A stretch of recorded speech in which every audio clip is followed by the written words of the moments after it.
ठीक।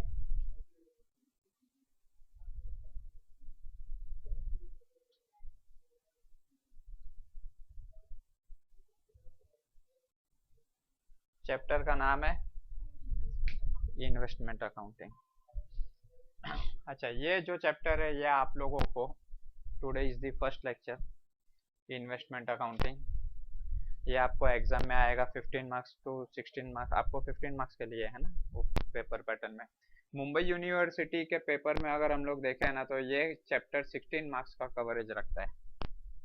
16 मार्क्स के लिए ये चैप्टर आता है मुंबई यूनिवर्सिटी के लिए, लेकिन आप लोगों को 15 मार्क्स का पैटर्न है, कॉलेज का पैटर्न है, तो उस हिसाब से आपको 15 मार्क्स के लिए ये चैप्टर आएगा। ऑलरेडी लास्ट ईयर था, लास्ट सेमिस्टर में सीख चुके हैं, बराबर ना। तो एक पर उसमें तो बहुत बेसिक था, राइट। उसमें रीजंस नहीं थे, खाली एंट्रीज सीखे थे कि पिछले 6 महीने और, बराबर ना। तो अभी अपने को ये चैप्टर का अगर, अच्छा चलो स्टार्टिंग से एकदम शुरुआत से शुरू करते हैं। इन्वेस्टमेंट अकाउंटिंग, तो इन्वेस्टमेंट का मतलब क्या? हाँ, इन्वेस्ट करना। किस में इन्वेस्ट करते हैं? शेयर्स, हाँ, फिर फिक्स डिपॉजिट में रखते हैं, राइट। फिर डिबेंचर्स खरीदते हैं, है कि नहीं, जो हम लोग करते हैं वो। अभी ये इंडिविजुअल एस्पेक्ट से बात की कि एक इंडिविजुअल जो भी इनकम कमाएगा, एक्चुअली होता क्या है, सबसे पहले एक इनकम जनरेट होती है पर्सन की किसी भी बिजनेस सोर्स से या सैलरी कमाता है, एक इनकम सोर्स होता है। वो इनकम को सेविंग बना के रखते हैं। सेविंग्स में से जो रिटर्न्स मिलते हैं उसमें से इन्वेस्टमेंट होता है। अगर एक सूझबूझ के साथ किया जाए तो ऐसे स्टेप्स जाने चाहिए कि सबसे पहले एक इनकम जनरेट करो, इनकम से सेविंग्स जनरेट करो, सेविंग्स से जो रिटर्न आता है उससे एक इन्वेस्टमेंट जनरेट करो। तो ये अगर हम इंडिविजुअल पॉइंट ऑफ व्यू से बात करें, ये जो आपको चैप्टर है ना, ये पूरा इंडिविजुअल पॉइंट ऑफ व्यू से देखने का है कि एक पर्सन ने शेयर्स परचेस किए, शेयर्स सेल किए, डिबेंचर्स परचेस किए, डिबेंचर सेल किए, उसके बारे में अपने को ये पूरा चैप्टर है। तो वो एक डिबेंचर अकाउंट या तो शेयर्स अकाउंट या तो बॉन्ड अकाउंट ऐसे मेंटेन करता है, ठीक है। ये तो एक थियरी है बेसिक। अगर पर्सन डिबेंचर खरीदेगा किसी भी कंपनी के, तो कंपनी उसको क्या देगी? डिविडेंड या इंटरेस्ट एवरी ईयर? क्या? जोर से बोल। इंटरेस्ट मिलेगा। तो डिविडेंड कब मिलेगा? क्या होता है डिविडेंड? शेयर्स दोगे तब, बरोबर है, लेकिन डिविडेंड का मतलब क्या है? हाँ हाँ हाँ, प्रेफरेंस शेयर होल्डर है उनको पार्ट देते हैं, part of profit which is distributed among the share holders. जो प्रॉफिट कंपनी कमाएगी उसके ही पार्ट को सब शेयर होल्डर्स में बांट दिया जाएगा as per the share holdings. उसको नाम क्या मिलता है? डिविडेंड मिलता है, बरोबर। तो ये जो क्वेश्चन है, ये जो पूरा चैप्टर है, ये चैप्टर में अपने को कैसा क्वेश्चन दिया रहेगा? क्वेश्चन का वेटेज तो इतना ब्यूटीफुल है कि देख के ही अट्रैक्शन होता है ना कि 15-16 मार्क्स मिल जाएंगे पूरे। तो इसके लिए क्वेश्चन इतने मार्क्स का है, लेकिन इसके लिए अपने को क्या करना पड़ेगा, क्वेश्चन में क्या दिया होगा? तो क्वेश्चन में अपने को एक डिटेल दी होगी कि एक पर्टिकुलर इंडिविजुअल है, वो इंडिविजुअल ने कितने डिबेंचर्स परचेस किए या कितने शेयर्स परचेस किए, how many times purchase and sale. Purchase करेगा, सेल करेगा, वो अपने इन्वेस्टमेंट को परचेस करके रखते हैं और फिर उसको कुछ टाइम के बाद वो सेल कर देता है एट अ प्रॉफिट या तो एट अ लॉस, जैसा सर्कमस्टेंसेस है। तो हम लोगों को उसकी डिटेल्स दी रहेगी क्वेश्चन में। उसके ऊपर से हम लोगों को एक उसका डिबेंचर अकाउंट या तो शेयर्स अकाउंट या तो जो इन्वेस्टमेंट किया हुआ है उसका अकाउंट बनाने का है, बरोबर। अच्छा, ये बात याद रखो कि हम लोगों को यहाँ पे इंडिविजुअल पॉइंट ऑफ व्यू से देखना है। दैट मीन्स जब भी बात आएगी कि ये भाई फलाना फलाना डिबेंचर्स खरीदे, फलाना फलाना शेयर्स खरीदे, तो वो किसी कंपनी के परचेस करेगा, किसके परचेस करेगा? कंपनी के, यानी कंपनी का पॉइंट ऑफ व्यू नहीं आएगा इसमें। हाँ, अपना अपना। ये सोचो कि हम लोग शेयर्स खरीद रहे हैं, इसमें बात क्या आती है, यही सबसे इंपॉर्टेंट बात यही है, जिसको अगर समझ गए तो समझो ये चैप्टर हो गया। एक छोटी सी बात है, आज मान लो हमारी आपस की बात लो, मैं आपके पास से डिबेंचर्स खरीदना चाहता हूँ या शेयर्स खरीदना चाहता हूँ। अच्छा हाँ, अगर मुझको शेयर्स खरीदने हैं, मैं तो एक इंडिविजुअल हूँ, मेरी कोई कंपनी थोड़ी ना है, बस अपना कमाओ और कुछ इन्वेस्ट करो। अगर मुझको शेयर्स खरीदने हैं, समझो रिलायंस कंपनी के, तो मुझको वो शेयर्स कहाँ से मिलेंगे? क्या मैं रिलायंस कंपनी में जाऊँ शेयर्स खरीदने? स्टॉक एक्सचेंज में जाऊंगा, स्टॉक एक्सचेंज में से मेरे को पर्टिकुलर किसी सेलर के पास से ही लेना पड़ेगा, जिसके पास ऑलरेडी वो शेयर्स है, वो अगर बेचने को तैयार है तो मुझको मिलेगा, अदरवाइज मुझको नहीं मिलेगा। तो कंपनी हर टाइम सेल्स नहीं करती ना शेयर्स, वो तो एक पर्टिकुलर उनका आईपीओ निकलता है, तो पब्लिक ऑफर अगर रहती है, कभी पब्लिक इश्यू किया, तो उस टाइम पे वो 2 दिन 3 दिन का लिमिट रहता है, उस दिन में सब जिनको एप्लीकेशन में मिल गए शेयर्स उनको मिल गए, उसके बाद कंपनी शेयर्स अपना बेचती नहीं, वो तो अपने बिजनेस में एंगेज रहती है, फिर उनके वो शेयर्स का डीलिंग्स पब्लिक के अंदर आपस में होते रहता है। यहाँ तक बात क्लियर? तो अभी इसमें बीच में कंपनी नहीं आएगी। सेम वे में डिवेंचर होल्डर का होता है, डिवेंचर्स का भी। डिवेंचर का मतलब क्या, पहले वो बोलो। इसमें से कौन सा ओन्ड कैपिटल है? डिवेंचर बोरोड, यानी ये तो पता है कि डिवेंचर उधारी लिया हुआ, शेयर्स अपना। अच्छा, डिवेंचर्स को बोरोड क्यों बोले आप? What is debenture? बरोबर, हाँ, it is a loan capital. मैंने आपको बताया था 12th स्टैंडर्ड में।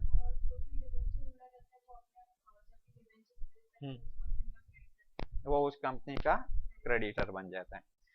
डिवेंचर यानी कंपनी बैंक से लोन ना लेते हुए जनरल पब्लिक से लोन लेती है, और वो जनरल पब्लिक से जिनके पास से लोन लिए उनके फेवर में एक सर्टिफिकेट इश्यू करके दे देती है।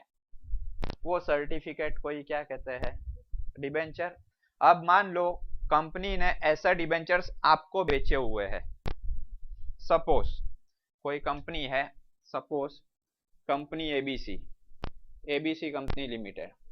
अब ये कंपनी के डिबेंचर्स आपको कंपनी ने बेचे, यानी कंपनी ने आपको दिए हैं।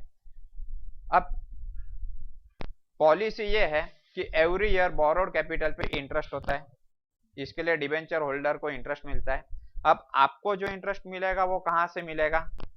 Through company. कंपनी आपको हर साल इंटरेस्ट देगी। सपोज आपको 10% इंटरेस्ट देती है कंपनी, तो वो डिबेंचर को क्या नाम दिया जाएगा?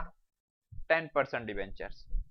यानी वो स्पेशली मेंशन नहीं किया रहेगा कि debenture will get the interest of 10% and all, बस खाली नाम पे से पता चल जाएगा डिबेंचर कितना है, 10%। दैट मीन्स आपको 10% डिबेंचर इंटरेस्ट मिल रहा है, और वो इंटरेस्ट देने वाला कौन है? कंपनी। तो कंपनी आपको इंटरेस्ट दे रही है। कंपनी की अलग अलग पॉलिसी होती है, कभी हो सकता है साल में एक ही बार दे, कभी हो सकता है साल में 2 बार दे, 4 बार दे, अलग अलग। एग्जाम्पल लो कि company every year and debenture पे इंटरेस्ट देती है। ईयर एंड यानी कैलेंडर ईयर की बात कर रहा हूँ, 31 दिसंबर को ईयर फिनिश होता है और कंपनी इंटरेस्ट दे देती है। अब क्या हुआ देखो, आपने जनवरी में डिबेंचर खरीदे, फरवरी, मार्च, अप्रैल, मई, जून, जुलाई, अगस्त, सितंबर, अक्टूबर, नवंबर एंड दिसंबर, यहाँ पे आपको इंटरेस्ट मिल जाएगा कंपनी के तरफ से। कंपनी के तरफ से आपको साल में एक ही बार यहाँ पर इंटरेस्ट मिल रहा है। सपोज कंपनी की यह पॉलिसी है कि to give interest once in a year, तो पूरे साल का जितना भी आपका कैपिटल है उस पर 10% कंपनी एबीसी कंपनी आपको दे देगी। यहाँ तक क्लियर? अब सेकेंड ईयर स्टार्ट हुआ। सेकेंड ईयर में क्या हुआ? जनवरी, फरवरी, मार्च, अप्रैल, मई एंड जून। जून के एंड में मैं आपके पास आया और मैंने कहा एक काम करो, आपके डिबेंचर्स मेरे को बेच दो फलाना फलाना प्राइस पे। अब प्राइस को इग्नोर करो, आपने 100 रुपए में लिए थे डिबेंचर, 200 में लिए थे, आप मेरे को 500 में बेचोगे, 1000 में बेचोगे, सब छोड़ दो, वो पूरा बात बाद में डिस्कस करेंगे। अब भी बात खाली इतनी आ रही है कि आपने खरीदा था और मैं अब आपके पास आया, मैं कह रहा हूं मुझको आपके डिबेंचर्स दो,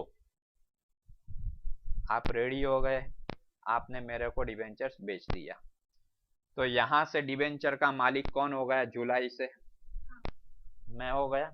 अब जुलाई, अगस्त, सितंबर, अक्टूबर, नवंबर और दिसंबर, ये तारीख पे इंटरेस्ट कंपनी किसको देगी? मुझको। तो क्यों आपको देगी? डिबेंचर का ओनर कौन है? अभी अभी मैं डिबेंचर होल्डर हूं, तो मुझको कंपनी देगी। और कंपनी की पॉलिसी क्या है? हाँ, तो कंपनी की पॉलिसी क्या है? ओनर को देना, लेकिन कितने महीनों का? पूरे साल का, वंस इन अ ईयर। तो कंपनी कितना देगी? मुझको कितना इंटरेस्ट मिलेगा? पूरे साल का। अरे मैं होल्डर कब बना? 6 महीने बाद, जुलाई में ना। तो मुझको तो जुलाई ऑनवर्ड्स इंटरेस्ट मिलना चाहिए, उसके पहले तो मेरे पास डिबेंचर है ही नहीं, तो मुझको क्यों मिलेगा इंटरेस्ट? वो तो आपको मिलना चाहिए ना, यहाँ तलक का। इसके लिए क्या होता है, जब सौदा होता है, मैं इस डेट पे जब आपके पास आऊंगा, तो इस डेट पे आप लोग मुझको क्या बोलोगे? हाँ, पहली बात तो आप डिबेंचर का अमाउंट ले लोगे। मान लो डिबेंचर का अमाउंट 100 एंड 100 है, अमाउंट छोड़ दो। आप क्या कहोगे? ये डिबेंचर का तो अमाउंट दो ही, ये डिबेंचर को जिसको हम लोग बोलते हैं कॉस्ट प्राइस, ये डिबेंचर का कॉस्ट तो चाहिए ही, प्लस ये जो 6 महीने है ना, ये 6 महीने का इंटरेस्ट भी दे दो। आप ये इंटरेस्ट कंपनी के पास से नहीं मांग रहे हो, आप ये इंटरेस्ट मेरे पास से मांग रहे हो। आप सेलर हो, मैं बायर हूं, मैं परचेजर हूं। Purchaser is giving interest to the seller at the date of sale. ठीक है, मान लो पूरे साल का इंटरेस्ट 100 रुपया है। पूरे साल का इंटरेस्ट कितना है? अभी 100 रुपया ने आधे साल का कितना हुआ? 50। ठीक, ये 50 मैंने किसको दे दिया? आपको दे दिया। अब आगे का जो ईयर है, उसमें 50 रुपए का जो इंटरेस्ट है, वो तो मेरा है ना, क्योंकि मैं यहां से लेके यहां तक तो मैं ओनर हूं डिबेंचर का, I am the debenture holder. यानी मुझको कितना मिलना चाहिए? 50, लेकिन कंपनी मुझको कितना देगी? 100 पूरे ईयर का देगी। यानी जो 50 मैं अभी आपको दे रहा हूं, वो तो मुझको वापस मिलने ही वाले हैं। यानी क्या मेरा एक्सपेंस हुआ डिबेंचर, सॉरी इंटरेस्ट?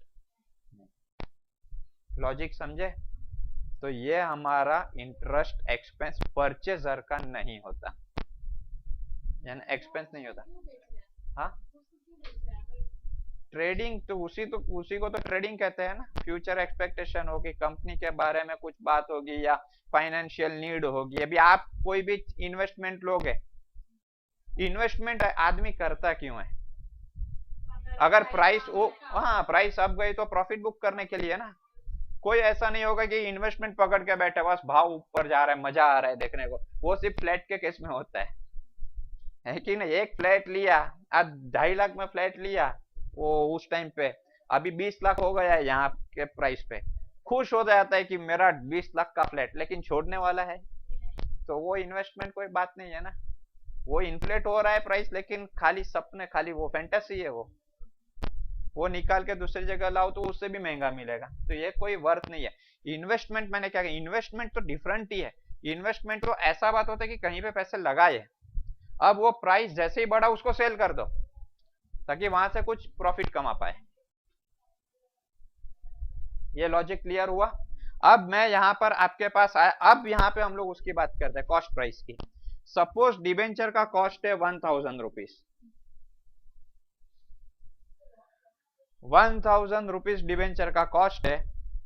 और आप लोग मुझको क्या करोगे? आप लोग मुझको 1000 में ये डिबेंचर बेचोगे, प्लस 50 रुपीज एक्स्ट्रा लोगे ना मेरे पास से। तो दो प्रकार से आप मुझको प्राइस बता सकते हो। एक, 1000 कॉस्ट बोलोगे, प्लस इंटरेस्ट भी दो, चलो, यानी कितना मांगा आपने टोटल? तो ये जो आपने प्राइस बताई, वो तो एक्सक्लूडिंग इंटरेस्ट थी ना। इंटरेस्ट गिना क्या उसमें? नहीं गिना। इसके लिए ये सिस्टम को बोलते हैं एक्स इंटरेस्ट। एक्स इंटरेस्ट, ठीक है, एक्स इंटरेस्ट। और मान लो आप मुझको सीधा यही हिसाब दिखा रहे हो, आप कहोगे एक काम करो, वो कॉस्ट ना ये ना वो ना कुछ नहीं, मुझको इतना रुपया दे दो और डिबेंचर ले लो, चलो बात खलास। ना मैं कुछ हिसाब लगा रहा हूँ ना आप कुछ हिसाब आपने तो लगा दिया है, मैं आपको दे रहा हूँ पैसा और आपने मेरे को पूरा ले लिया। ठीक, तो ये इसके अंदर आ गए ना, आपने तो गिनती कर ली है, 50 रुपया इंटरेस्ट का है, 1000 रुपया कॉस्ट का है, एक साथ आप मांग रहे हो। बाइफरकेट तो मुझको करना पड़ेगा, उसको अलग अलग छानना पड़ेगा, उसमें से इंटरेस्ट कितना था और ये, बराबर ना। इसके लिए इसको कहते हैं कम इंटरेस्ट पॉलिसी। यहां तक कोई डाउट? अगर ये क्लियर है तो चैप्टर क्लियर है। चैप्टर में इससे ज्यादा और कुछ नहीं है।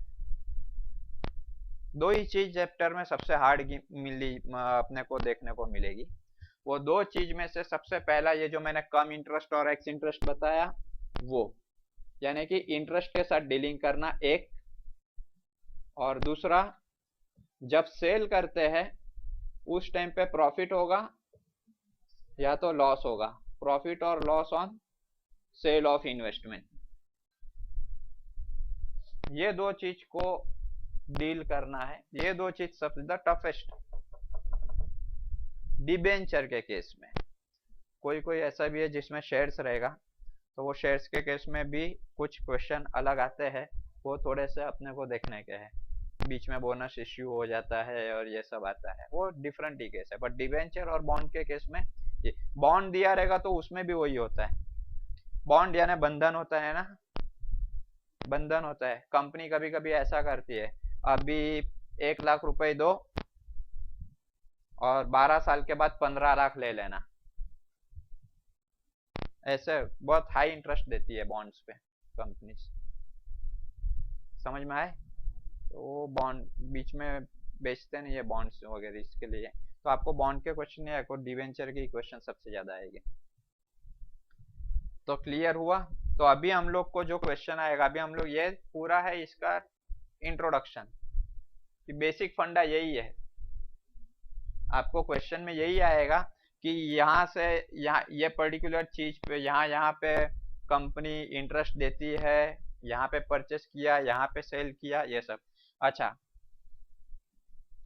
जब इंटरेस्ट के डेट की बात आती है तो और एक बात जिसमें सबसे ज्यादा कंफ्यूजन होता है, आप बोलो मुझको।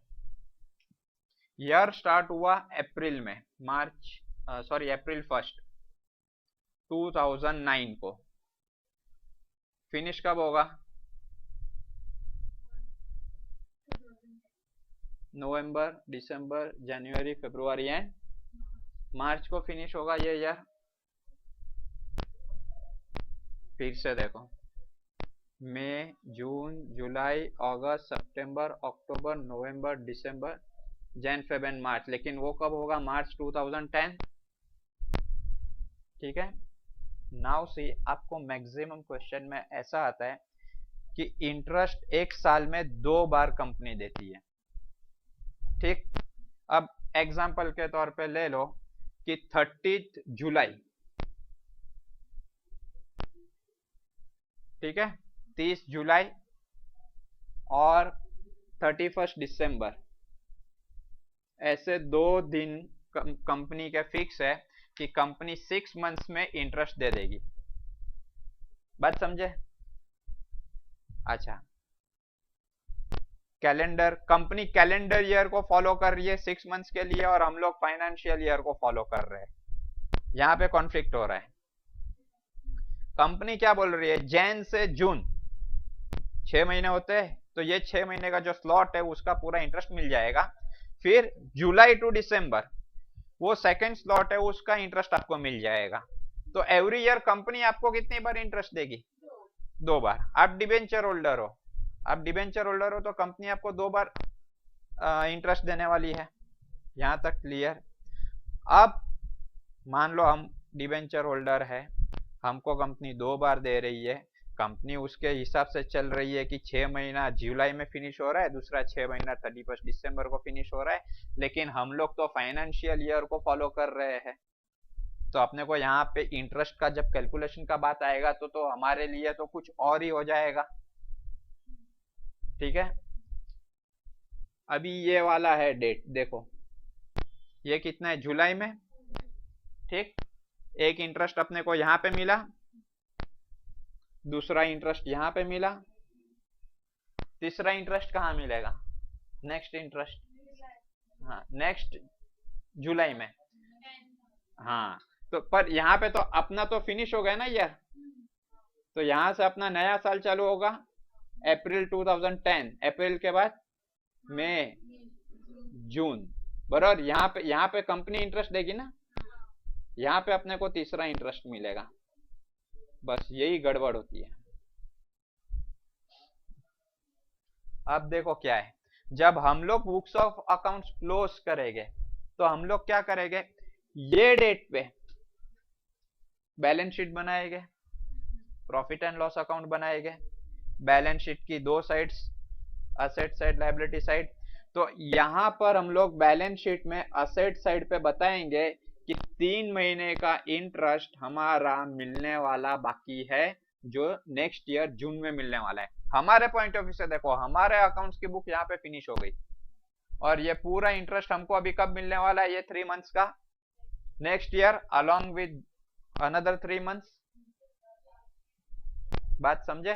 तो यहाँ के 3 महीने का इंटरेस्ट हम लोग कहाँ दिखाएंगे, क्यों लायबिलिटी, अपने लिए तो असेट है ना, अपने लिए तो असेट है ये, तो हम लोग असेट्स में शो करेंगे, राइट। रेशियो इसको बोलते हैं outstanding interest. Balance sheet close जब होता है अपना अकाउंट, आउटस्टैंडिंग क्लोजिंग इंटरेस्ट। बात समझे? तो ये हो गया एक आउटस्टैंडिंग इंटरेस्ट, इसको फाइंड आउट करना ये इजी है। और सेकंड आउटस्टैंडिंग इंटरेस्ट ओपनिंग। मान लो हमारे पास 10,000 डिबेंचर्स है, पहले से खरीदे हुए हैं, तो इतने सारे डिबेंचर्स है, उसके ऊपर अपने को इंटरेस्ट, ये डेट पे हमारा अकाउंट स्टार्ट हो रहा है फाइनेंशियल ईयर, तो वो 10,000 डिबेंचर्स पे हमको लास्ट टाइम इंटरेस्ट कब मिला होगा, दिसंबर, राइट। इसके पहले दिसंबर में जाओ, ओके। तो देखो इसके पहले दिसंबर में जाओ, अप्रैल के पहले मार्च 2009, हाँ यहाँ पे अपना ईयर फिनिश हुआ रहेगा ना गया साल। मार्च के पहले फरवरी, जैन, दिसंबर, दिसंबर कौन सा, 2008, बरोबर। यहाँ पे अपने को 100 इंटरेस्ट मिला रहेगा, और ये 3 महीने का जो इंटरेस्ट है वो अपने को यहाँ पे मिला रहेगा जुलाई में, ये 3 महीने के साथ। यहाँ तक बात क्लियर हुई? अपने पास मान लो 10,000 डिबेंचर्स है, वो बहुत पहले खरीदे हुए हैं, तो उस केस में क्या होगा, तो अपने को कंपनी यहाँ पे दिसंबर में इंटरेस्ट दी, उसके बाद जनवरी, फरवरी, मार्च, कंपनी तो डायरेक्ट अब यहाँ पे ही देने वाली है, तो हम लोग क्या करेंगे, यहाँ पे इंटरेस्ट मिलने वाला है, लेकिन ये 3 महीनों का जो इंटरेस्ट है ये यहाँ पे हम लोग कहाँ दिखाएंगे उसको, असेट साइड, असेट साइड में शो करेंगे ना, जैसा इधर किया वैसा ही तो करेंगे इधर, इसको हम लोग शो करेंगे असेट साइड में। ये हमारा 2009 का क्लोजिंग, ये हमारा 2009 का क्या हो गया, क्लोजिंग आउटस्टैंडिंग। वही इंटरेस्ट हमारा यहाँ पे क्या बनेगा, ओपनिंग आउटस्टैंडिंग। बात समझ में आई यहाँ तक?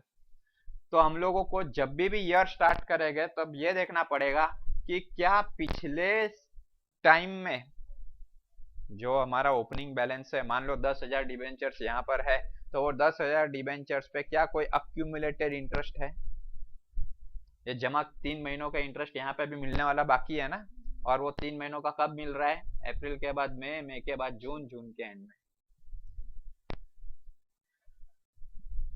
समझ में आए? तो 3 चीज यहाँ पे अपने को ध्यान में रखने की है। सबसे फर्स्ट, इंटरेस्ट का फंडे जो कम इंटरेस्ट और एक्स इंटरेस्ट होता है। दूसरा, सेल किया, उस पे प्रॉफिट हुआ या लॉस हुआ, प्रॉफिट या loss on sale of investment. Third, outstanding, उसमें 2 आउटस्टैंडिंग आते हैं, ओपनिंग एंड क्लोजिंग।